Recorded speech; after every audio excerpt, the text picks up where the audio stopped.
Welcome back to our lecture about shadows in web design.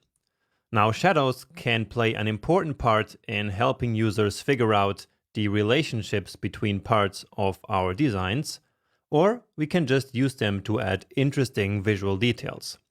But in any case, let's learn how to use them to our advantage.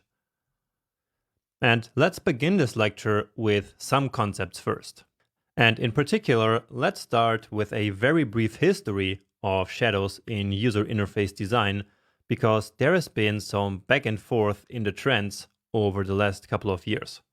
So back in the day, around 2010, all interfaces on mobile and on the web looked something like this.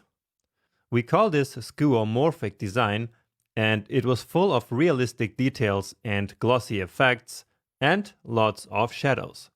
Then, after some time, Windows 8 and iOS 7 came along and introduced the idea of flat design, where all of this was completely stripped away.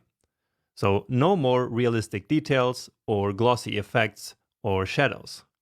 Everything was simply reduced down to the essentials, which is why this design is also called minimal. However, this quite drastic change to flat design might have taken it a bit too far, because it brought with it some usability problems. That's why in the last couple of years, something that I call Flat Design 2.0 has emerged. Now, it's still minimal without the realistic looking details, but it does bring back some shadows and depth to user interfaces. And speaking of depth, that actually brings us to our next point, which is the fact that shadow basically creates, so it simulates, depth in user interfaces. Or in other words, shadows basically allow us to add a third dimension to our designs. And that's the whole reason why we use shadows in UI design in the first place. So the more shadow that we add to a certain element, the further away from the screen or from the user interface that element will seem. And we can see that very nicely in this diagram. So the shadow on the left is very subtle because it's said to be only 2 pixels away from the interface. And keep in mind that shadows are created in the real world by some light shining at an object, and therefore creating a shadow behind it, right? So in user interfaces, shadows also simulate the existence of some imaginary light sources.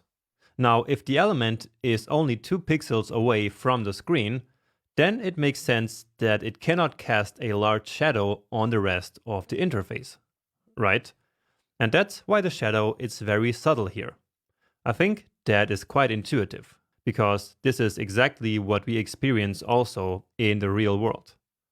Now, on the other hand, if the element is far away from the interface, like let's say 24 pixels, then the element will of course be able to cast a huge shadow on the interface.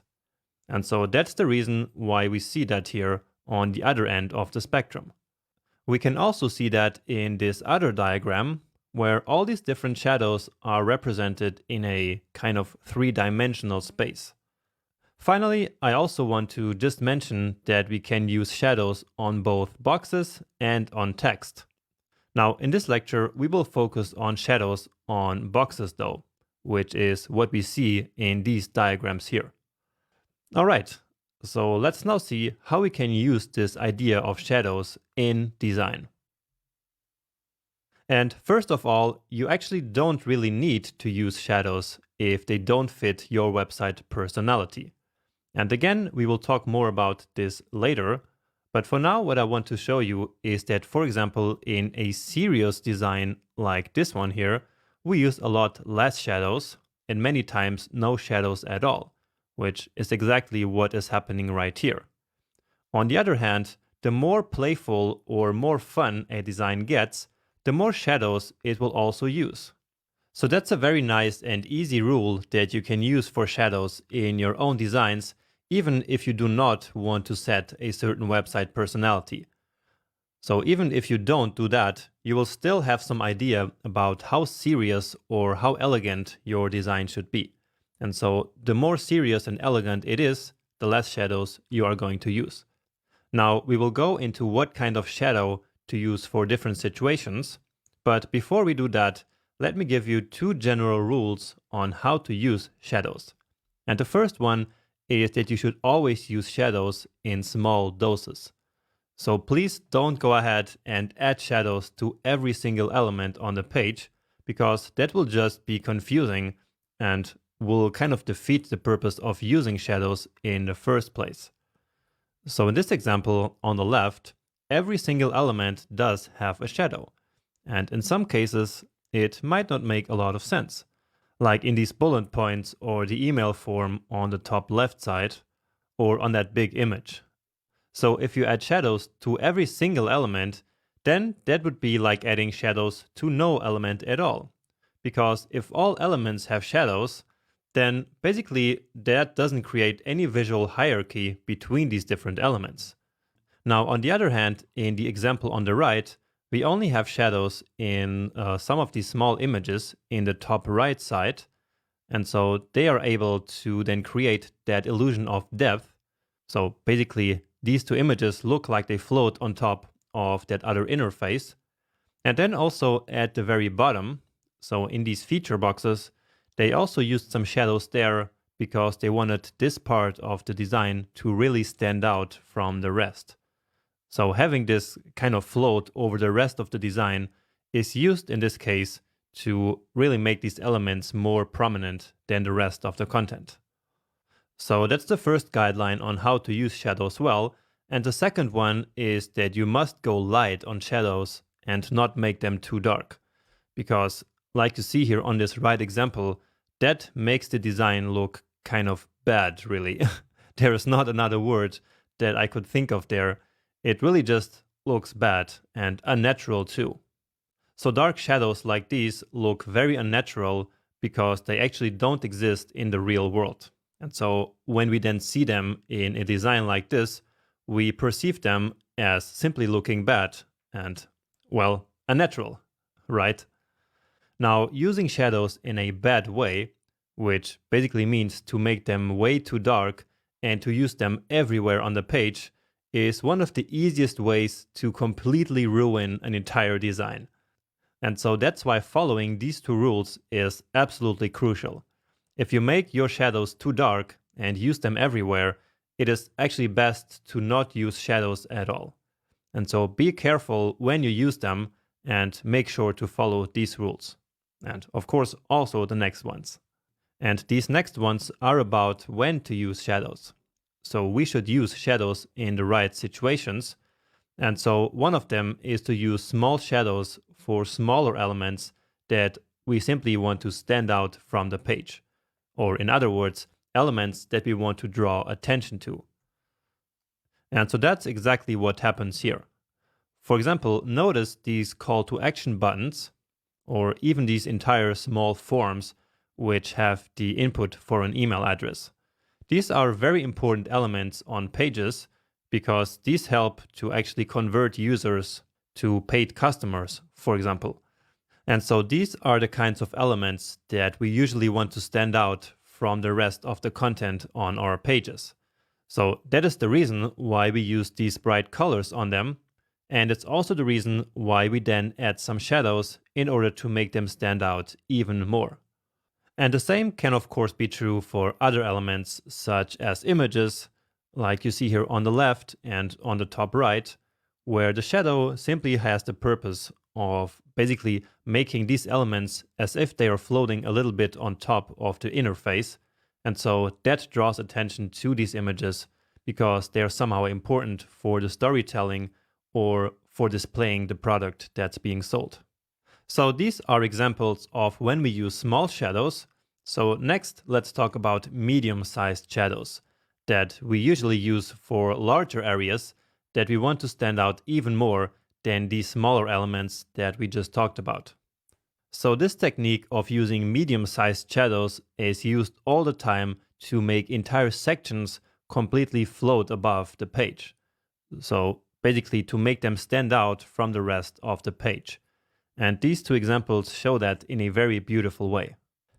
Now, another common application of medium-sized shadows is to make cards stand out from the rest of the interface. And again, with cards, we mean something like what we see here on the left, which in this case is a product card, which contains the description of a certain product that the user might buy. And we will better define what cards are a little bit later. All right. Now, finally, we also have large shadows.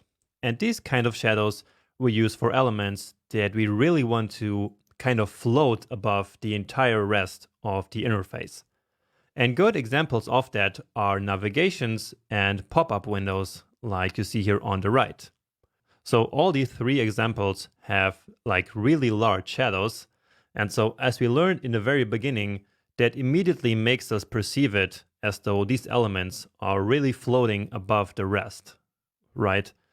So I think you can intuitively see that here in action. All right, so those are the three different types of shadows that we can use in different situations.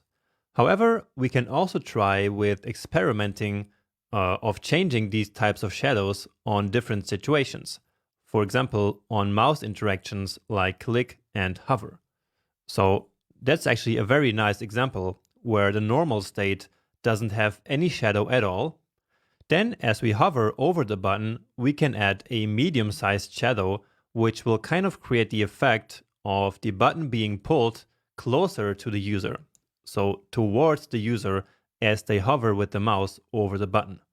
Then once they actually click the button, we can reduce that shadow, which will then create the interface of pushing that element back down into the interface. And so a very small and subtle effect like this can actually help creating a very natural feeling interface. Now, finally, let me give you just a bonus here, which is that you can also experiment with something that I call glows, which basically are colored shadows like this. So shadows don't always have to be black. And so if we give them a certain shadow, then they make the element kind of glow. So like this first button here, the red one, has a red shadow. And so that makes it look as if that button is kind of glowing, right? So that's a very modern effect that if you want, you can experiment with, even though it might be a little bit difficult for beginners. But still, it's interesting and you should definitely try it out at some point. Nice. So those are the guidelines on shadows, which I hope you found useful. However, we actually don't know yet how to use shadows in CSS, do we?